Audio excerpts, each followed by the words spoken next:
senti sempre dire quando hai soldi per il Surface, quando hai soldi per il Surface, cioè ti verrà anche il dubbio e dici ma quanto cazzo costa sto Surface? Il Surface, anche se è una trappoletta così, ad oggi è sui 1700 euro, è sceso, fino a prima, poco fa, tra virgolette poco fa, costava 2500 bomboni, insomma, quindi per quello dico sempre quando arriverà il Surface, perché è una spesa grossa, insomma. Cos'è il Surface? Ti racconto cos'è il Surface. Il Surface è uno dei miei desideri repressi, innanzitutto.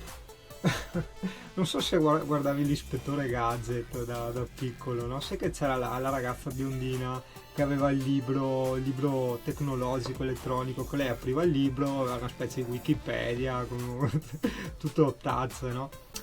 E quello insomma sarebbe l'evoluzione di quel libro, il Surface, perché il Surface è solo per fargli pubblicità alla Microsoft che non ha bisogno, però insomma dai, l'ho provato, quindi devo dire è veramente un ottimo prodotto. È un tablet, la dimensione è quella di un tablet, 12 pollici, risoluzione estremamente alta, 2560 punti se non mi sbaglio, dovrei verificare, però molto più del mio monitor da 24 sul 12. Hai Windows 10, quindi è come avessi un PC, quindi tutti i tuoi programmi dal Word all'Excel, nel mio caso i programmi di grafica, di video editing, tutti gli stessi programmi che ho nel computer fisso me li metto nel Surface come fosse il computer fisso. Questo Surface ti dura 9 ore di batteria, non è male.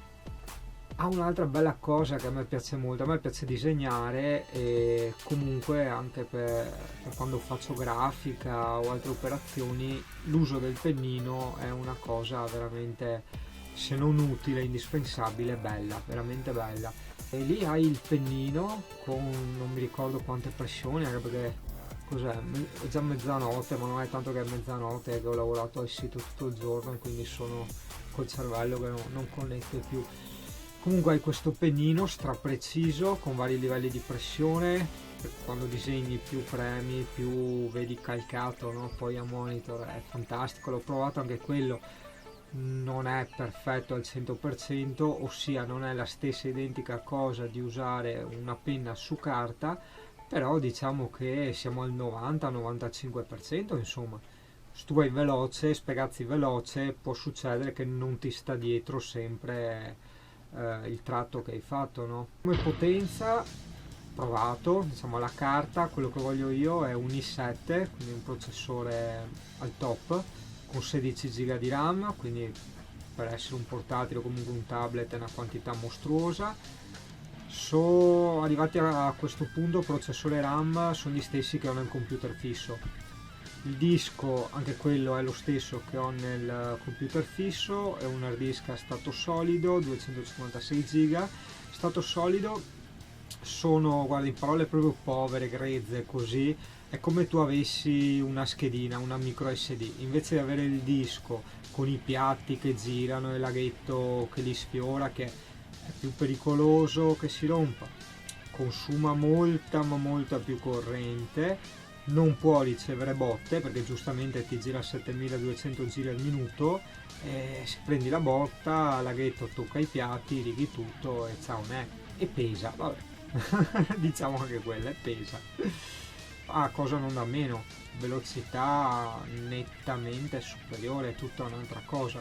Per avere un computer con un disco fisso normale e lo stesso identico computer con un disco fisso allo stato solido, cioè le prestazioni altro che ti triplicano, cioè te lo dico per esperienza, cioè non dati, carte alla mano, ma proprio esperienza tattile, cioè proprio lo vedi a vista d'occhio. Niente, costa, così, quello è la caratteristica principale, che costa un fottio. L'utilizzo che ne farò io in camper sarà metterlo sotto la scrivania con una specie di mensoletta apposita e collegarlo alla tastiera, al mouse, al monitor. Questo stavo pensando se prendere la docking station o no, hai capito? Perché devo valutare se ne vale la pena, nel senso che la docking station di solito si prende per non star là a attaccare e staccare i cavi ogni volta. Ma siccome io comunque il monitor devo staccarlo, cioè mi resterebbe fuori solo l'USB di tastiera e mouse, capisci? È un'inezia. Se poi quelli li attacco a un hub USB, la presa finale che arriva al computer è una sola, quindi alla fine un USB e il monitor, soldi risparmiati alla docking station che non serve a niente, ecco. Tieni anche conto poi appunto, quando c'è da andare via, che io e il cane pericoloso ce la sentiamo, lo stacco, anche perché costa come metà camper e me lo metto in zainetto, pesa poco, è piccolo, 12 pollici, fai finta un tablet, poco più di un iPad e via, me lo posso comunque usare anche in giro, al wifi, non ha la scheda telefonica e me lo posso usare anche magari per guardarmi un film, anche se la parte film credo verrà gestita in altra maniera. Lì ho ancora a casa, che andrò a prendermi un giorno di questi, un mini PC Android, ma te lo farò vedere più avanti, faccio un altro post, dopo lì verrà una cosa carina, attacco un altro monitor con sto PC Android, dai verrà bene. Ok dai, il Surface più o meno te l'ho presentato così ogni volta che lo menziono non dirai sempre "Ah, cazzo, è sto Surface, cos'è sto Surface". Dai, ciao, alla prossima pensata. Ciao.